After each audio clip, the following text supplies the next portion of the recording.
National Broadcasting Company presents Radio City Playhouse, Attraction 11. Hollywood, California, Monday, June 29th. Presents the finest in motion picture entertainment, Academy Award. From Hollywood, Skippy, America's largest selling peanut butter.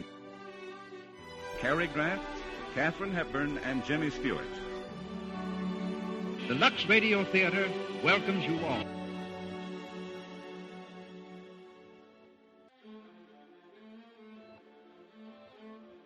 Hello everyone, and welcome to Drama and Theater, brought to you by Dwayne Old Time Radio. Before we get to today's drama, if you enjoy what I'm doing, let me ask you to subscribe to my channel. Subscribing is 100% free, and you will receive notifications on new posts. Theater Guild on the Air is a series for the week with their 14th episode, Ned McCobb's Daughter. And that one aired December 9th, 1945.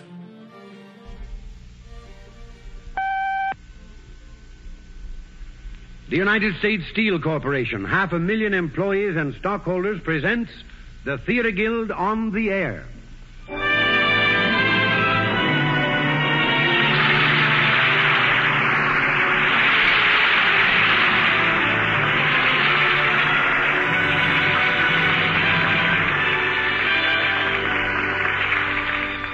United States Steel presents the Theater Guild, one of America's foremost theatrical producers, bringing into your home every Sunday evening from the stage of the Vanderbilt Theater in New York City the most famous plays of Broadway. Tonight we bring you Sidney Howard's comedy drama, Ned McCobb's Daughter, with Alfred Lunt, Shirley Booth, and Anthony Ross.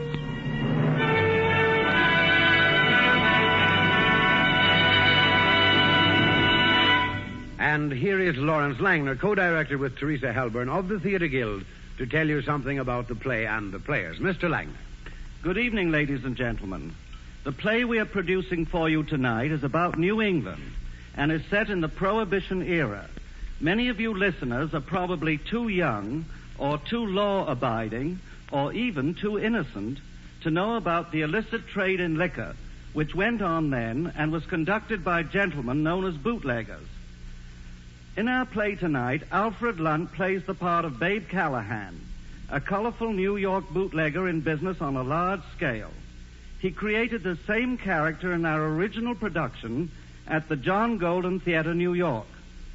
Shirley Booth plays the part of Carrie, the daughter of Ned McCobb, a woman with the Yankee shrewdness and the Yankee honesty which has made our country great.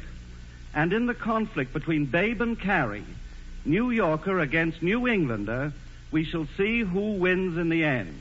And now, on with the play. The curtain rises on the Theater Guild production of Ned McCobb's Daughter, presented by United States Steel, with Alfred Lunt as Babe, Shirley Booth as Carrie, and Anthony Ross as George.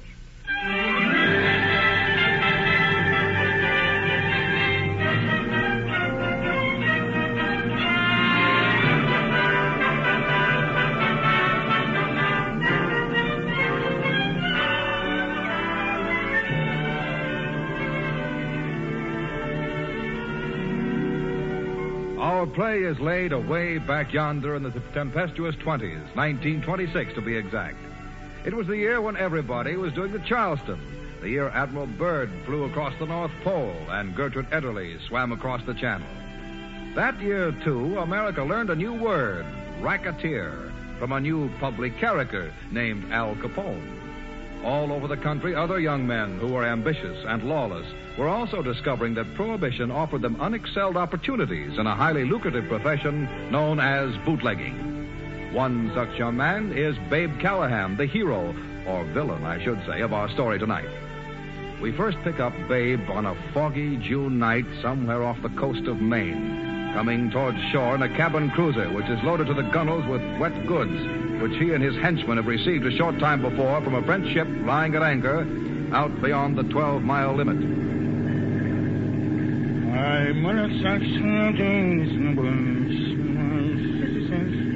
Say, babe, you don't have no slicker on. Better go around back. You're getting wet. Around back? What kind of sailor talk is that? Okay, aft. So what, Commodore? Hey, boss, Ralph wants you quick. Be right there, Eustace.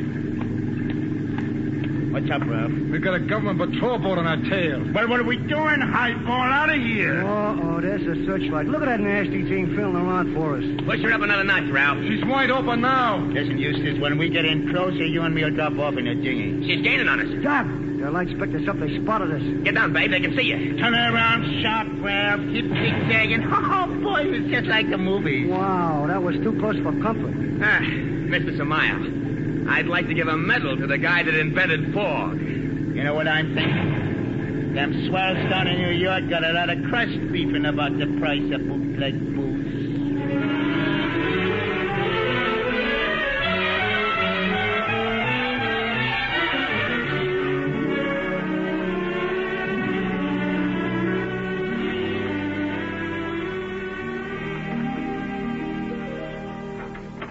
Roll a little faster, Eustace. Okay.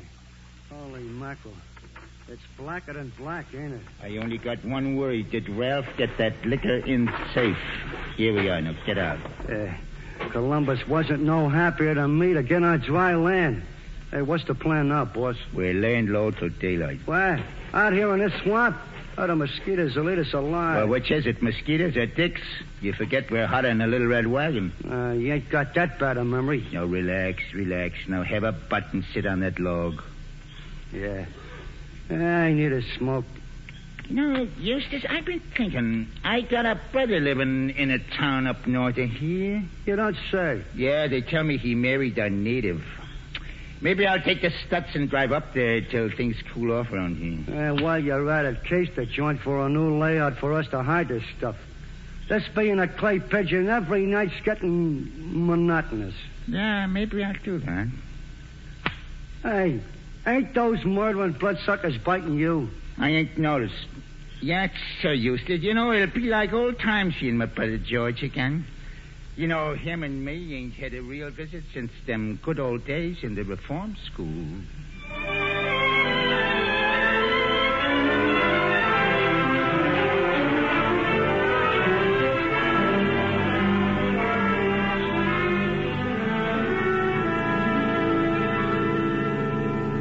My mother sells snow to the snowboys. My sister sells into the gin. My brother sells tips on the ponies. So my, how the money rolls in. Hey, brother, where's this boy you fare him? Keep right on going. Get over that rise ahead and you can just about see it. Prettiest place in state of Maine. You know a guy named George Callahan? Yeah. Captain Ned McCobb's son-in-law? Sure. Keep right on past post office, son, till you come to a clapboard house painted green with a stucco addition. Can't miss it. Right near the ferry. There's a sign on the outside says Carrie's Spa. Come again? Carrie's Spa. It's what Carrie calls her soft drink parlor. Yeah, how does Carrie get into conversation? She's wife to him. To who? George Callahan. Ain't that who you're asking about? Oh, yeah, that's right. Well, thanks for the buggy ride. Happy to be of service.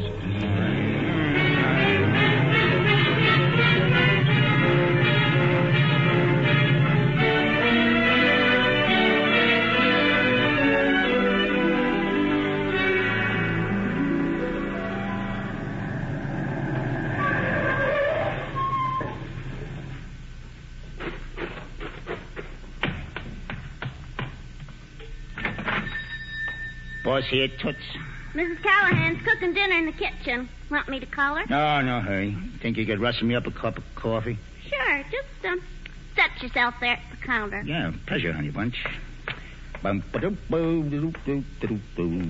wonder you're happy, riding around the country in a stuffed bear cap. Yeah, my favorite bus.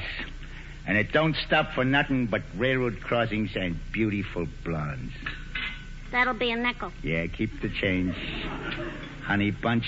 Listen, my name's Jenny Bootlier.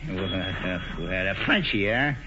Lucky for you, I don't have no prejudice against foreigners. Well, I ain't any more a foreigner than you are. Me, I'm fresh from Upper Park Avenue. Fresh is right. Yeah, I asked for that one. Say, you know, you ain't bad looking. Well, you can tell you're from the city, all right. Yeah, how's that? Your line and you're such a nifty dresser. Yeah? Clothes make the man, they say. You counting and staying around here? Well, it all depends. I'm up here for my health, you might say. Well, we got plenty of that. Yeah, what's that big red building out there along the water? Oh, it's nothing but an old barn. Well, looks okay to me and right on the water. Carrie had a dance there last Halloween. Yeah. Like to go dancing, Jenny? Are you inviting me or just asking questions? No, I'm inviting any night you name. You know, you got to do something up here to know you're alive. Carrie, here's a fellow inquiring after you. Yeah, paddle right in, Carrie, and be a duck with the rest of us. Land's sake, are you speaking to me that way? Your name's Callahan, ain't it? Well? Ever heard your husband mention having a brother, Babe? You ain't Babe. In the flesh. Well, land's sake, what you know about that? Well, I'm more than happy to meet up with you. George be pleased to see you, though. Oh, he'll be tickled to death. There's the ferry starting back across now. Jenny, step out to the land and tell George's brother's here so he'll hurry into dinner. Sure, Carrie. I thought you was familiar, Mr. Callahan. You see, my father's captain of the Governor Smith. You don't say. That's the ferry boat. You'll like Pa. They don't come any better. Only he ain't been so well lately. Afraid it's hard. What's George do on the boat? He's first mate.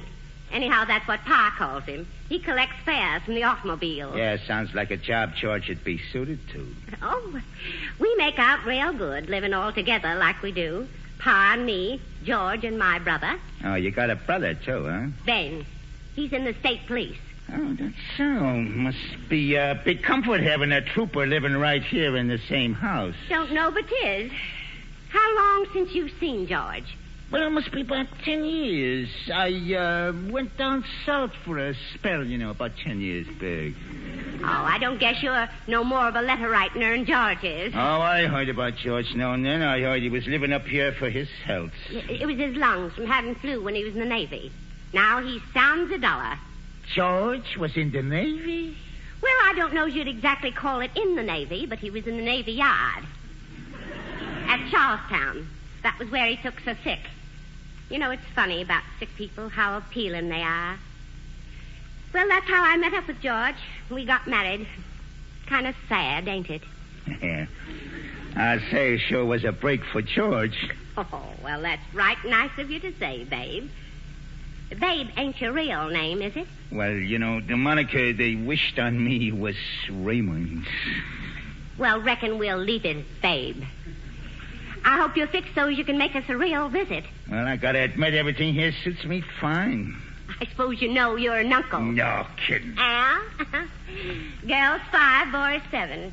You couldn't ask for sweeter children. Only you wouldn't think so now, maybe. The measles made him so cranky. If you ain't afraid of catching him, we could go upstairs. No, thanks, Terry. No, I can't take no chances right now on getting sick. I got a big deal pending. Nat, shake hands with George's brother, Mr. Callahan. Babe, our local contractor, Mr. Glidden. Pleased to meet you, Mr. Callahan. What line you in? Well, real estate, you might say. There's plenty of opportunities up here for a young fella with his eyes open. Yeah, you took the words right out of my mouth. Can you start work on my new kitchen first thing Monday morning, Nat? Reckon I could. Seems like you're taking on a heap extra trouble, Carrie. I've got to take care of my children. To me, raising kids is about the only thing on earth worth any trouble. Not having them, mind, but raising them right once you had them. Only all this don't interest you, Babe. Say, listen, there ain't a thing about this joint that don't interest me. Well, you don't say. Well, Nat, I'll look for you. By the way, Carrie, where are you getting that $1,200? What I ain't got and can't earn, I'm going to ask Pa to raise for me by mortgaging this house. Don't see as I can question that arrangement. Well, good day, Mr. Callahan. Yeah, I'll be seeing you around. Say, what you doing building a new kitchen here? I'm expanding the business. Ever since the bridge was voted through, folks have been dropping in to tell me, ain't it a pity Pa and George has got to lose their good jobs on the old ferry? And what'll I have to raise the children on? Well, I aim to board and room some of them bridge builders.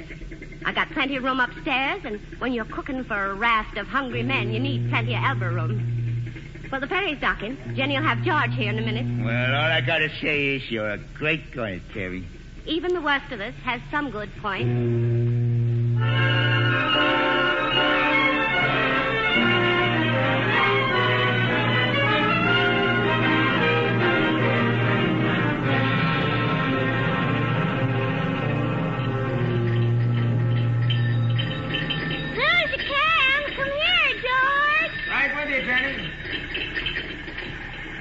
So, Jenny, how's hash slinging? Hi, her. Taking a truckload of clams to Portland for the Boston boat.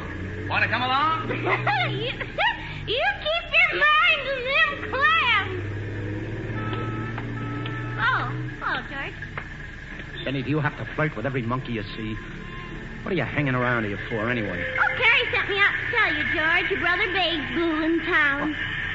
See, that's all we need around here. He's some class, I'll say. I suppose you flirted with him, too. Say, I'm sorry you acting like you own me.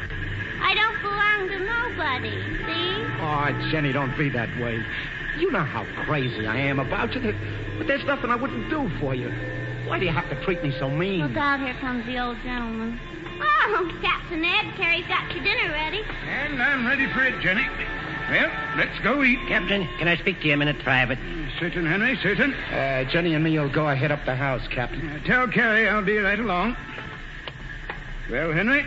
Captain, you ain't took over a flashy-dressed fella driving a big roadster last few trips, have you? Word's come up from my chief down at the cove to be on the watch. Now, look here, Henry Butterworth. I got all I can do keeping the Governor Smith on the course without helping you round up your bootleggers. Naturally, Captain. Only, if you was to notice a party answering that description on any of your afternoon crossings, I'd appreciate you letting me know. Well, I reckon I can manage that much for you. But you know my sentiments on this prohibition business. Don't hold with it and never did. Encourages lawbreaking. Between us and the gatepost, I got to agree with you, Captain, but long as Uncle Sam's paying me to nab hooch hounds, I got to make a stab at nabbing them.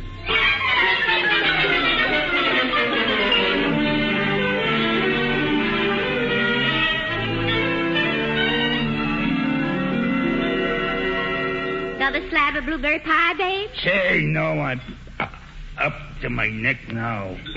How about you, Pa? No more, daughter. You can give me a hunk, Carrie. Well, I gotta say, that was elegant eating. And it's Sonia's a pleasure to be here with you all. Oh, we're real glad you're paying us a visit, ain't we, George? Yeah, sure. Why, you act like such things happen every day. Long-lost brothers is real romantic. How long you staying, babe? You know, this place is dead as a doornail. Well, George, I like the simple life. You know, fishing, swimming, and maybe dance once in a while. Jenny'd go dancing with you. Now, that's funny. I already asked it. Boy, you work fast. Yeah, I used to like dancing. Dances you young folks never heard of. Holds victory and such things. Yeah, it's a long time ago now. Who's that coming in here with Pence? Appears to be Lawyer Grover. Who's the cop with him? That's Ben, my brother I told you about. Pa, what you suppose he's doing home at noon? Afternoon, Carrie. Afternoon, Hello. Ed. Hey, it's good to see you, John. Cup of coffee, Mr. Grover? No, thanks, Carrie. Where are you going, George? No place. I just thought I'd go have a look at the kids before I went back to work. No, you're not. Mr. Grover's got something to say to you. What about Ben? Perhaps we'd best go in the parlor. It's a family matter. A family matter? Well, don't mind me. I'm one of the family, you might say. Oh, excuse me, babe. Mr. Grover, Ben, this here's George's brother. I know you. Howdy, Mr. Callahan. Something wrong, John? Afraid so, Ned. Well, John, if something's wrong, better tell us right off what 'tis. Suppose you tell us, George. Tell you what? How much money you've robbed the ferry of. How's that, John? Oh, George, you ain't. Of course I ain't. Robbed the ferry? Won't do a bit of good to deny it, George. Company's had spotters on you. Ben's got a warrant for your arrest in his pocket. I tell you, I don't know what you're talking about. Spotters for the company reported in 12 days since Decoration Day, you've held out $194. Oh, George, how could you do that? That's right. Believe him. And Carrie, they've got further evidence your husband's been at this since last summer. I tell you, it's a dirty lie. A thief. No telling how much he's stolen. What did you buy that auto yours on, George? Mr. Grover, I gave him $150 to pay for that auto out of what I saved here in the spa. Yeah, that's right. Then, where'd you get the rest? George, talk up. Tell him how cheap you got that car and how you painted it yourself to make it look nice. It was a brand new car, Carrie. No. That's right, sis. I was down to Portland yesterday and checked with the dealer. Of course, Carrie, I don't believe you're in any way responsible. But with you planning expensive improvements on this place, well, I only want you to see how much you're all involved. Ned, when you asked the company to give your son-in-law a position of trust, did you know he came to it straight from a year in prison? Never heard that afore. No, Pa didn't know it. I never told him. George in prison? Daughter, why didn't you tell me? The company trusted me. I can understand what held Carrie back, Ned. She thought her husband had his lesson. I only wanted you to see how it looks to the directors. I've always been an honest man, John. I've always tried to be honest. I know that, and the directors know it. And now I'll tell you what they've decided to do. Out of consideration for you and your record, Ned, and for you, Carrie, the warrant for George's arrest won't be served if George can pay the sum of $2,000 by noon Monday. $2,000? Yeah. At which time the directors will accept his resignation, Ned, and agree not to prosecute. Thank you, John. Well, I guess that's all there is to say. It's a frame-up. I never took a dime. The truth ain't in you. You want to take your chances on proving your innocence in court? Sure. No, he don't want nothing of the sort, Mr. Grover. It was real kind of you to take so much interest. We'll have the money for you tomorrow, somehow. I hope so, Carrie. Good day, all. Well, you ain't improved much, have you, George? Ah, shut up or I'll bust you. You and what quartet? Now, don't you two get to wrangling. Ain't we got enough to do figuring things out? You made nothing but trouble in this house since you come here. A disgrace to honest, decent folks. Quit hounding me, can't you? You McCobb's is all alike.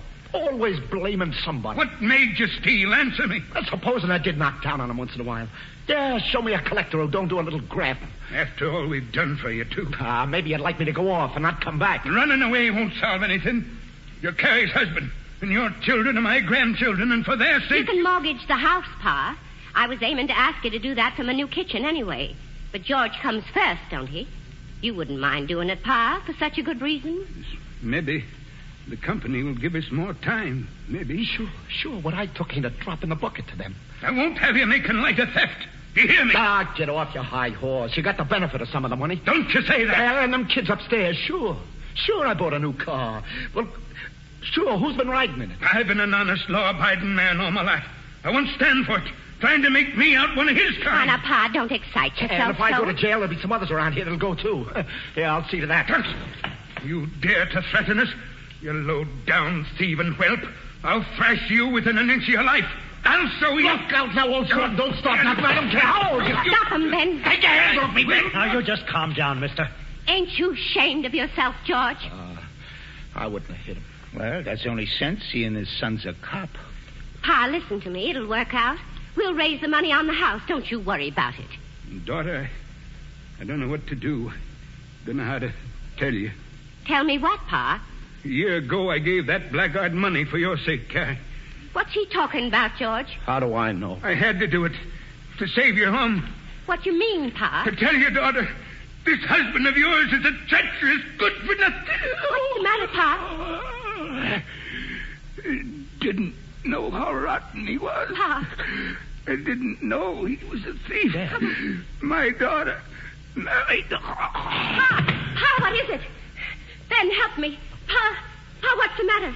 Get some water. Here, let's get him up on the couch. Help us, George. Oh, speak to me, Pa, please. It's Carrie. Can't you answer me?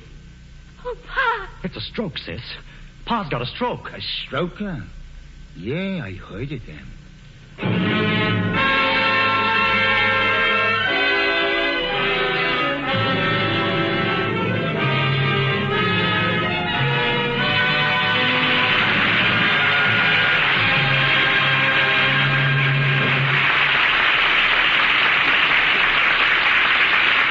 In a moment, we'll continue with the second act of Ned McCobb's Daughter with Alfred Lunt as Babe, Shirley Booth as Carrie, and Anthony Ross as George.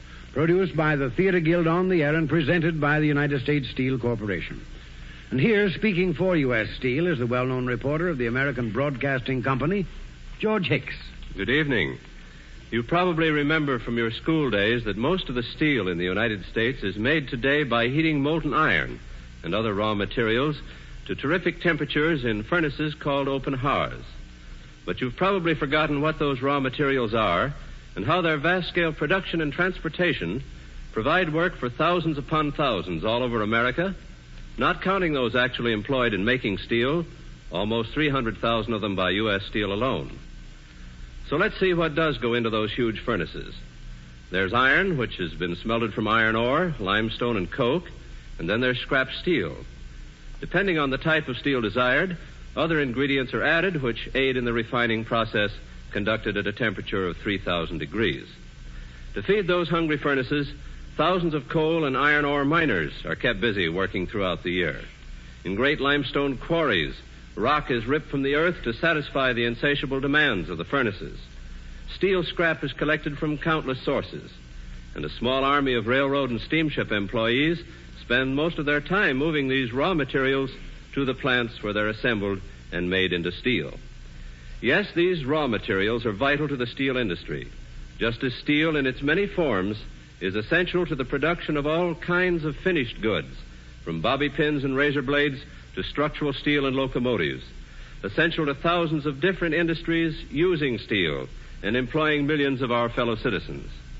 So next time you use any product of steel, from a can opener to an automobile, remember you're benefiting from the skills and energies of literally millions of men who have helped to transform the raw materials from the earth into the steel out of which come many things to make our lives more comfortable. We pause now for station identification. You're listening to KECA, Los Angeles.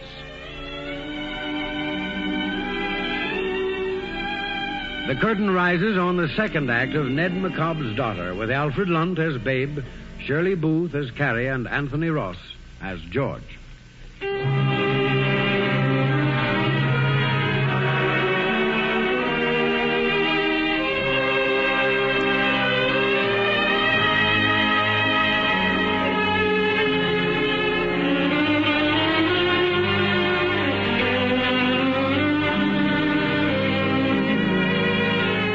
Captain Ned McCobb never regained consciousness after the altercation with his worthless son-in-law. The disgrace of George's theft brought on a stroke which proved fatal. It is now the following afternoon, and Babe and George are sitting near the plain oak casket in the parlor of the McCobb home. Yeah, you know, it's a funny thing the way people die. It's like getting the bum's rush out of a joint when you least expect it. Yes, sir, it's a funny thing, that is. Any way you look at it, George. Hey, don't go smoking in here. Take your feet off the coffin. I'd like to sit with Pa now for a spell, boys. Okay, Carrie. I'm going upstairs to see the kid. Now, don't be standing there looking at your Pa that way. You know, the best way to get through this is to put the old man out of your mind and think of something pleasant. I love Pa. I wasn't thinking, I was feeling. Seems folk don't reckon they think about much, except money. Well, 2,000 berries by tomorrow noon, that's enough to make anybody think. It ain't only that, it's the future, too, I'm worrying about. With what he's got against him, George don't stand to earn much now. You know, most women would have blamed George for what he done and took on terrible over it. I do blame him, but I never seen no good yet come of taking on. Oh, you got a wonderful character, Carrie. You know, that's what counts in this world, character. Now, that's George's trouble. He ain't got none.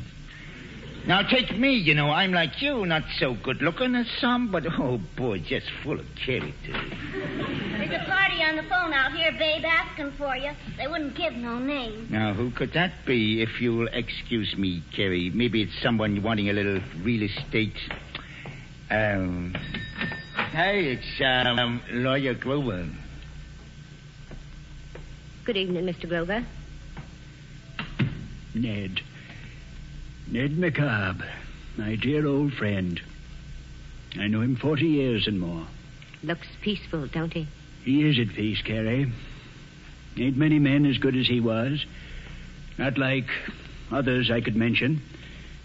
You're a patient woman, Carrie. I try to be, Mr. Grover, but I'm about the end of my rope. Trouble is, I know I can't raise money on Pa's estate till it's settled. I've just got to have more time. What part of your father's estate were you planning to raise the money on, Carrie? Why, on this house. That's all he left.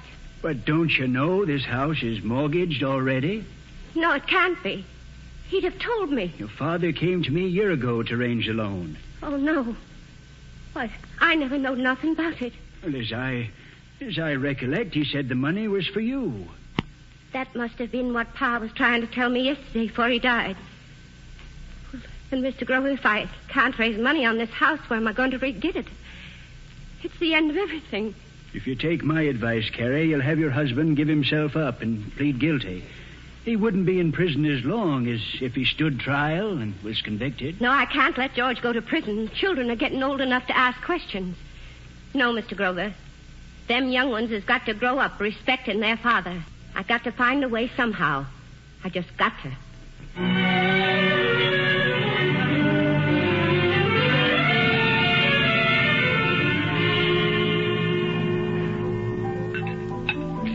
Your deal, Eustace?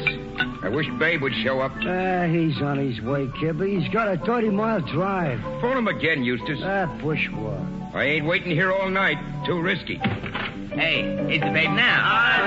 Hey, like you got a party going on. You certainly took your sweet time getting here. I left as soon as I got Manny's call. What's the beef? Hey, Babe, no kidding. We got to beat it out of here. They got the truck and 50 cases of scotch this afternoon. That's hard line. And come within an ace of getting me, too. They fire at you, Kibby? I'll say they fired at him. You'll never know how close I come to those pearly gates. And, boys, you'll be tickled to hear I'm fixing so's we're pulling out of this neck of the woods. Where we going? Yeah, I got a swell new spot all picked out for us. Where's it at, Babe? Oh, up the coast. A little joint what they call Fairhaven. Say, what is your lamp the layout I got? It's a natural big red barn right on the water. Them federal guys won't locate us there with bloodhounds. When do we start moving the hooch, boss? Well, tomorrow night, Manny, with luck. So, Ralph, have them launches full of gas and ready. I ain't exactly closed the deal yet, but, boys, don't worry, it's in the bag. That's okay.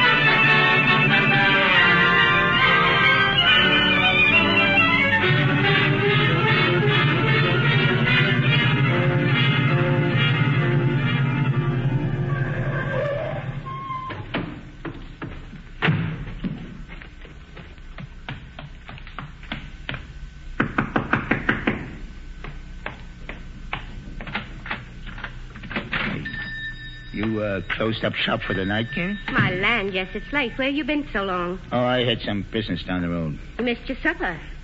Can I get you something to eat? No, I ain't hungry. Say, sit down, Carrie. I got something to say to you. No, I can't just now, babe. Nat Glidden's here. He's in with Pa. Oh, here's Nat now. Evening, Mr. Callahan. Hi. Well, Carrie, I still can't think of Captain Ned as a corp, even though I just seen him laying there in his coffin. Oh, Nat, about my kitchen. Yes, Carrie. It don't look like I'll be able to have you go ahead with them alterations after all. The trouble is, the house was mortgaged by Pa, and I never knew it. That's too bad, Carrie. I was wondering if maybe you could see your way clear to going ahead on the work and let me pay you from time to time when I could.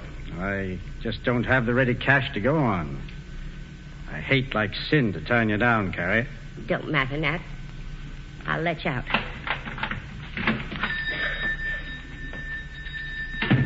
Boy, there's one thing about a Yankee. They got hearts as big as marbles. Now, that ain't so. Nat'd help me if he could. He's got his own problems. You know, Kay, maybe I could be talked into giving you this jack you short of. Say, would you loan George and me? Would you? Well, ain't I your brother-in-law? Why, it never come to me to ask you. Well, there's a couple of little conditions, though. How's that? Well, in the first place, you're too smart to swallow that hooey about me being in real estate. If you're running liquor, I don't mind. Pa and I never did hold with prohibition anyway. Very good. Well, now get this. I got close to $60,000 worth of liquor stored in that old boatyard out of sight of Gardener's Cove. Them federal lice already got some of it. And if I don't move it out of there quick, they'll locate the rest of it. Now, that's where you come in. Me? Now, you got a fine big barn on the back of this property, and you'd be the last person them local federal boys would suspect. Far as I can see, this setup was made to order for me. So them's your conditions. Now, I'm offering to lease this plant, lock, stock, and barrel for the sum of 2,000 berries. Now, that's my proposition. Take it or leave it. And if I was to get raided, what'd become of my children? Oh, well, you got to take your chances on that. See this roll? 4 $500 bills. That makes it even $2,000, don't it? I never seen such big bills. I use big bills in my racket. Now, what do you say? Is it a deal? Thank you, but well, no, I couldn't. Well, you never get a crack at no easier, though. Maybe not, but you don't know what you're asking of me. Well, why shy away from a little bootlegging that may be illegal but ain't no crime? The spot you're in? Why, now I think twice. I can't think. I'm too tired. Okay, then I'll think for you. You know, you ain't got much to choose from. You can skip with George and spend your life on the watch out for the levies, moving here, moving there, no steady work, hiding like rats in the big town, or you can get another way out. Staying here alone without George and starving on what you can make out of this grease joint. With a mortgage over your head till the bank takes the old house away from you and the kids don't have no home. Now, I'm giving it to you straight, Terry. The best way is to play along with me. Now. Turn off the tears. Besides, you don't have to make your mind up right off. I'll let you keep the dough if you want.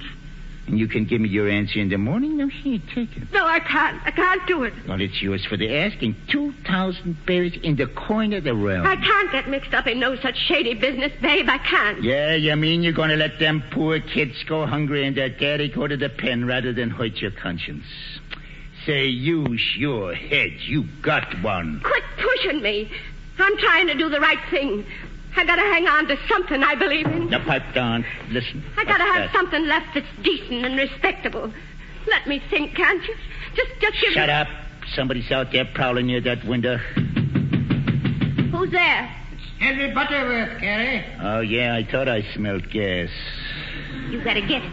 He's a government man. Holy cow. Must have found out about you. Else he'd never come here this time of night. Well, what's it going to be? You turning me over or helping me out? You need that money mighty bad, Carrie. Give me that 2,000. Ah, now you're talking my language. Open up in there. Someone's with him. I'm coming. Needn't bust my door down. Well, whatever you doing here, Henry, at this hour of night? I certain do hate to disturb you, Carrie. And if you ain't brought that partner of yourn with you, I don't know your name, but don't be standing there like you didn't have good sense. Come on inside, both of you. You'll have my spa chock full of June bugs. Well, Henry, what is it? Spit it out.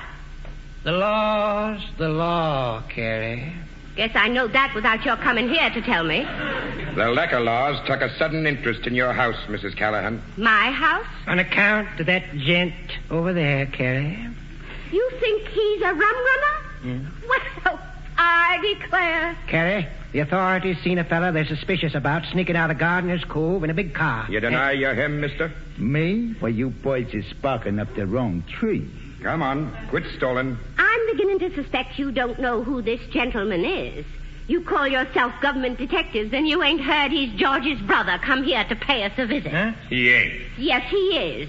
Now, do you think my husband's only brother, Raymond, would be a liquor smuggler? Oh, I wouldn't want to think so, Carrie, but... You can take my word for him, can't you? Oh, I'd like to, Carrie, but the law... Did the law ever tell you to come intruding on a house of mourning, talking a lot of fiddle-faddle like that? No, it didn't, Carrie, but... An old friend like you, too, Henry. Do you think I ain't got troubles enough coming here at a time like this? Harry, I'm plumb ashamed of myself. Well, that's more like it. Took a mistake like this to make you almost human, Henry. I beg your pardon, Mr. Callahan. I certain do. Don't mention it, Mr. Butterworth. We all makes mistakes. Come on, let's get out of here. I should say so, for you're the laughing stock of the whole countryside. Carrie, I'll thank you not to tell this on me, I promise, Henry. Thanks, Carrie. Night. Funeral's at 4 tomorrow. Oh, you sure done yourself proud, Carrie. Thanks a million. There ain't nothing else I can do. But don't you be thinking I don't see through you. You're taking advantage of me just the same as your brother took advantage of my pa. You two are brothers just the same as Pa and me's father and daughter. You're two of a kind, and Pa and me's two of a kind. You pairs got the pair of us licked. But I got one thing over Pa, though. Pa's dead of his licking, but I ain't dead of mine. Not by a long sight, I ain't. You just watch out, Babe Callahan. You just watch out. Oh, you certainly got character, Carrie. Yes, sir.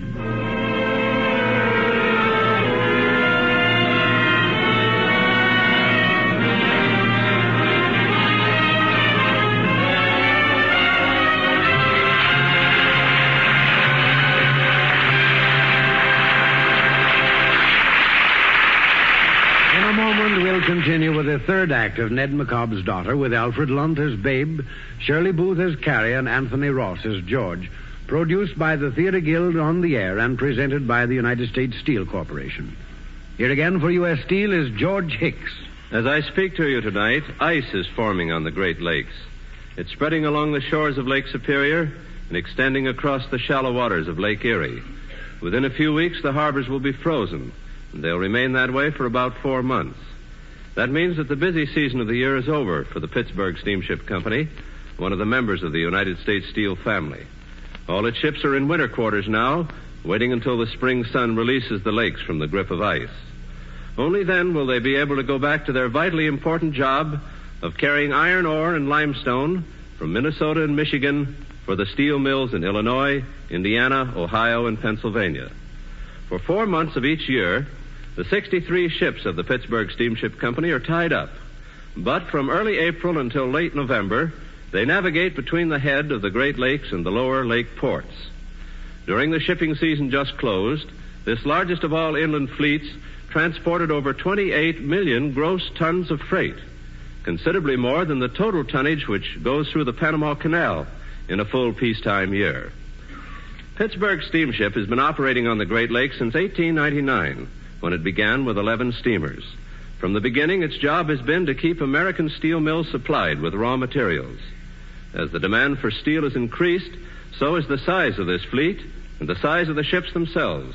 Until today, the Pittsburgh ships can carry 20 times as much as the first fleet did. And in the future, Pittsburgh Steamship and its sister subsidiary, Bradley Transportation Company, will continue to keep pace with the demands of the nation's steel mills. Delivering the raw materials of steel promptly and in tremendous quantities is the business of these members of United States Steel, the industrial family that serves the nation.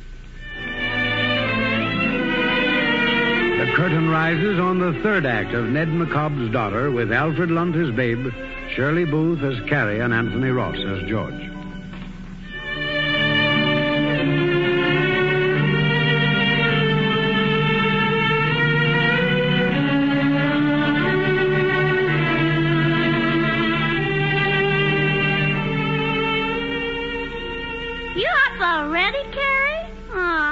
To slip in here and get the spa cleaned and coffee ready for you when you come down. You can put the pies and donuts out on the counter.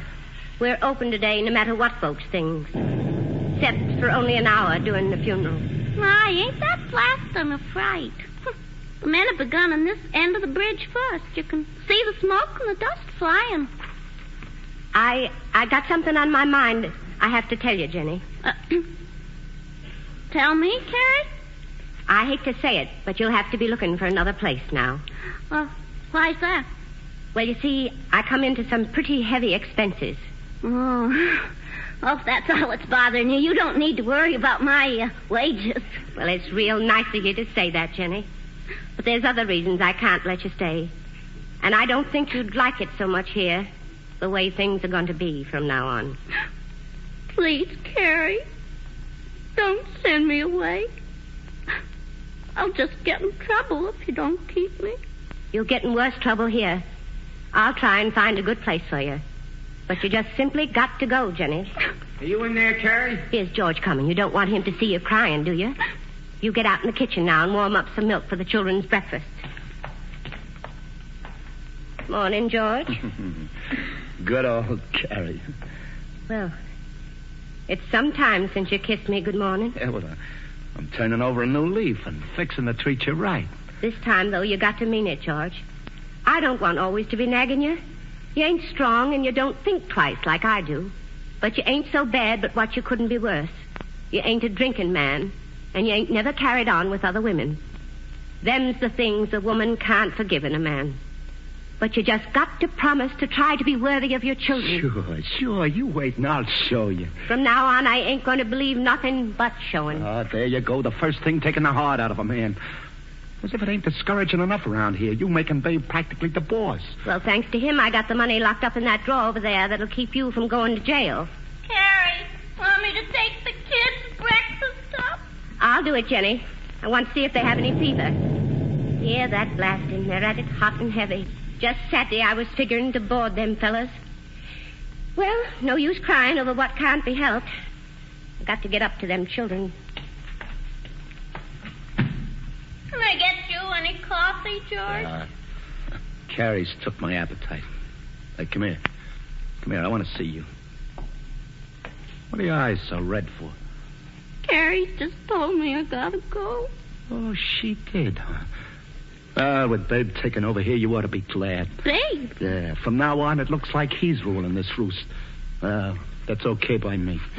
I was scared at first. It was on account of... Oh, she don't know nothing about us. Take my word, it's better we both got out of here. I've had all I wanted, carrying her kind of lousy hypocrites. That's all Yankees is. Yes, sir, I'm going away, and you're coming with me. I wish you'd quit harping on that. I told you we're through. Oh, let's get some fun out of life while we're young, Jenny. You've got to come with me. Talk sense. You don't even have enough money to take yourself away. Oh, no? Well, I might surprise you. What are you going to do? I'll show you if I ain't in the dough.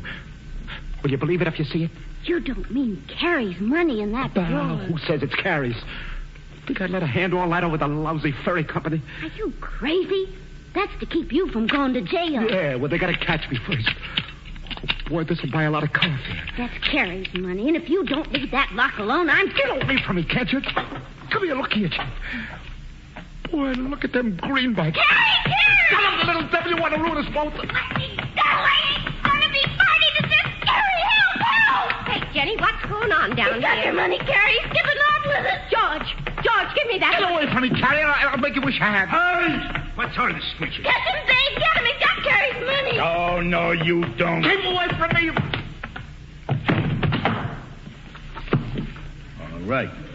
All right. Now hand it over.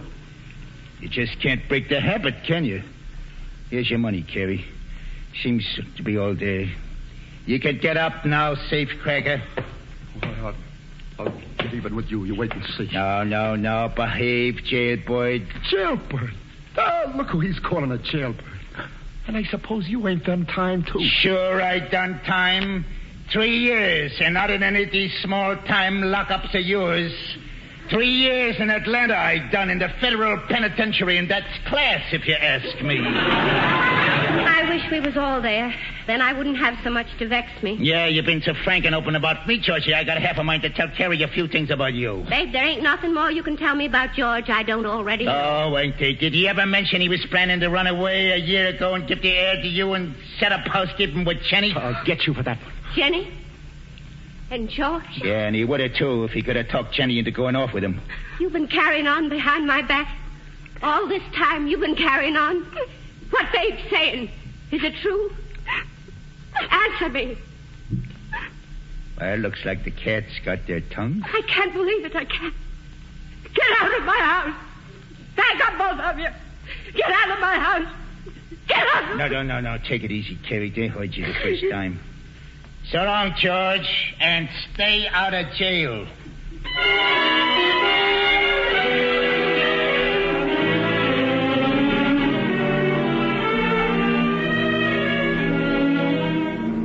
Now, don't get off that sofa, Carrie. We brought you in the parlor to rest.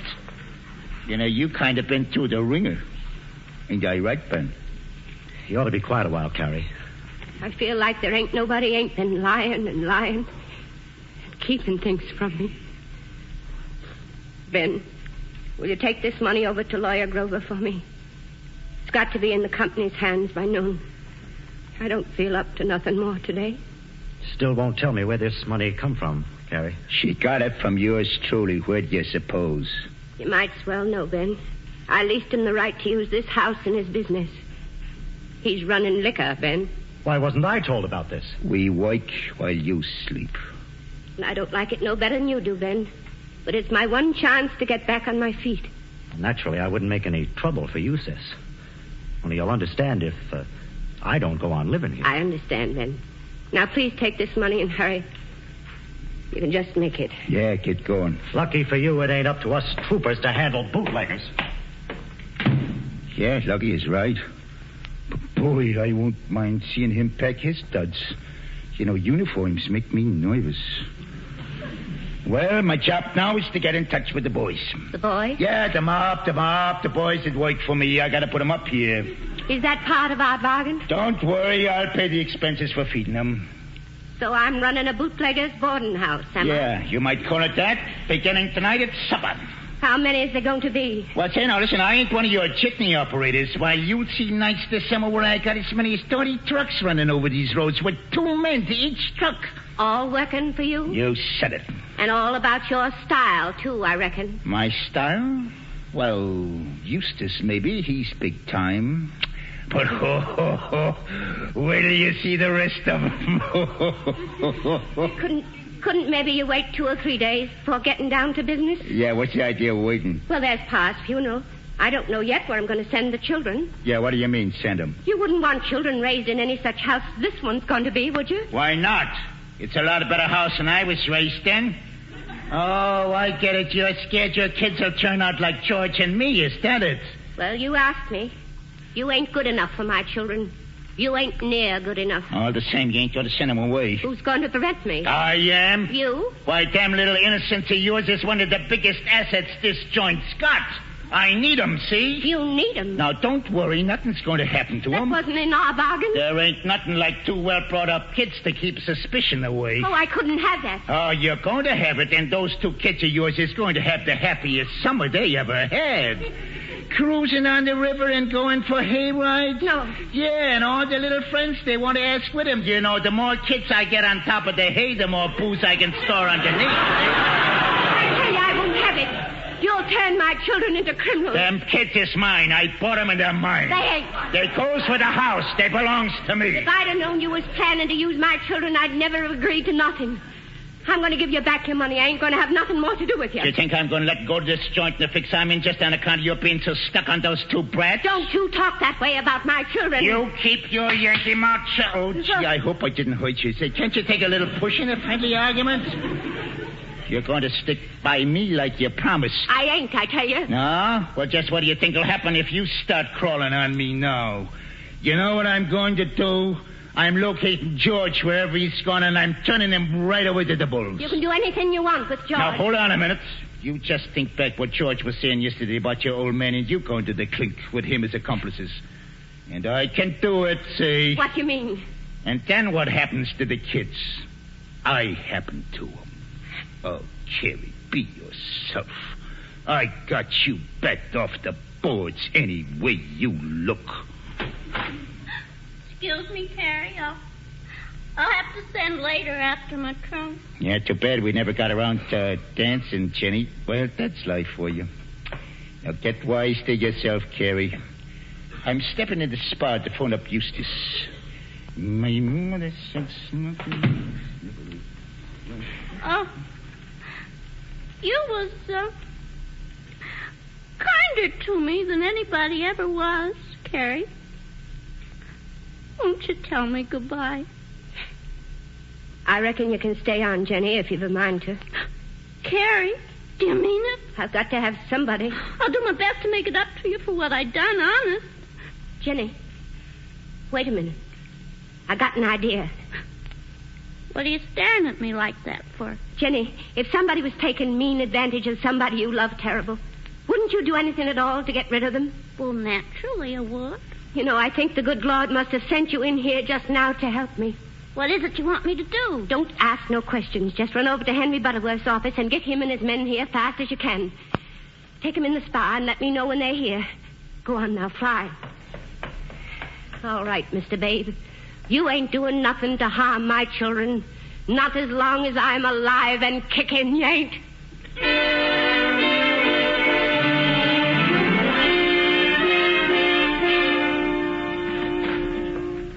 Well, I can see that phone out there ain't going to be much use to me. But some long-winded dame's been blabbing away for the past 15 minutes. Babe, I was thinking just now. Yeah, you must have been. You look spunkier. What was you thinking? I was thinking how much better this place would be as a blind for your business if I could go ahead and build my new kitchen. You see, I was thinking how folks would notice your rough men hanging around here, so many of them, with things quiet in the spa like they are now. And how your men wouldn't be so noticeable if I was feeding all them bridge workers every day, too. Yeah, you already told her that. What do you know? And I was thinking, seeing as how I could make this place a sight more valuable to you by enlarging my spa, maybe you'd be willing to help me do it. Yeah, I'm all for that, as long as you're willing to play ball. Maybe you'd be willing to give it to me right off now, so as I could show Nat Glidden I got it and get him on the job first thing in the morning. God, you certainly work fast. I ain't got any time to lose. Ain't you planning to get your boys here tonight? Yeah, that's right. How much you need? Well, you heard Nat say 1,200's the best he can do. Well, it's cheap enough here, Carrie. Now, enlarge that kitchen to a little heart's content. Well, I'm going to try that phone again. Maybe that dame's tired again. Wait a minute. Don't go yet. I got something here for you. Yeah. What are you writing? It's my IOU for $3,200 in 12 months, payable at 6%. Oh, you don't have to pay me back. A McCobb ain't built that way. Pa, they'd never forgive me if I didn't return every cent with interest. I just need time. They're here, Carrie. Well, give them plenty of hot coffee and donuts. All right. I thought you'd give Jenny the bum's rush. What's going on here? Things have been changing fast round here. That's why you got to take my IOU. Because our deal's off. Hey, what are you trying to get away with? We're finished. And now I'll thank you to leave. Only I wouldn't advise you going through the spa because you'll run smack into Henry Butterworth and them Federals. What do you think you're pulling? And don't try to start nothing, neither. One word from me and they'll... Why, you little... I hated to do it, but you didn't leave me no out. Now, look here, sister. You don't think I mean it? Morning, boys. Howdy, Henry. Morning, Carrie. How are you? Just stick close, and I'll let you know in a jiffy. Don't go away. What's the matter, Carrie? Nothing yet. Just enjoy yourselves. I'll let you know if I happen to need you. Now, do you believe I mean business? Carrie, you ought to be in my racket. You'd make $1 million. Never mind, no compliments. You just kite out through the garden patch. Yes, sir. I'll have to hand it to you. Babe, mind, if anybody was to keep some of their liquor in that old barn and I didn't have to see nothing of them, 'twouldn't hurt me none, I reckon. So long as they keep away from my kids. Yeah, thanks. Well, I didn't tell you to take care of yourself. Well, so long, Carrie. I always told you character was your long suit. I'm glad he's getting away. Blast away, darn ya. You don't scare me now. I'll be starting my kitchen first thing in the morning, so blast away, darn ya. Oh, excuse me, Pa.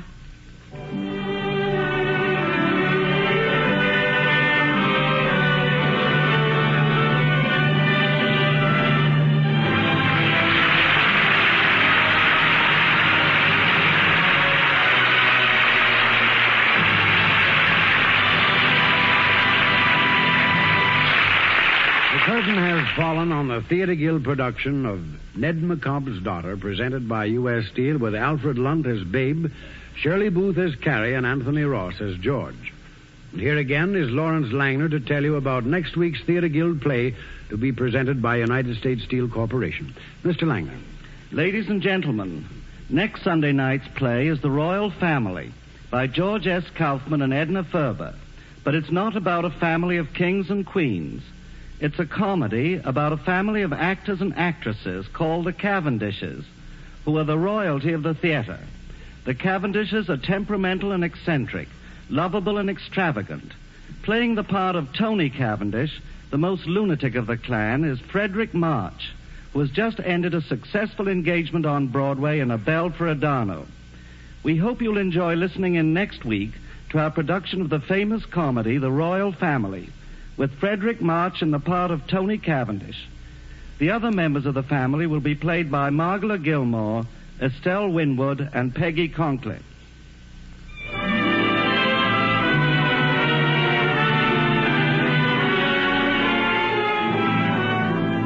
The United States Steel Corporation hopes that you'll be with us next week at the same time when we'll bring you Frederick March in the great comedy of theater life, The Royal Family, with Margola Gilmore, Estelle Winwood, Everett Sloan, and Peggy Conklin. If you'd like program notes and cast list of tonight's Theater Guild on the air, prepared for each broadcast with information about the play and the players, Simply address U.S. Steel Corporation, Radio Department, 71 Broadway, New York 6, New York.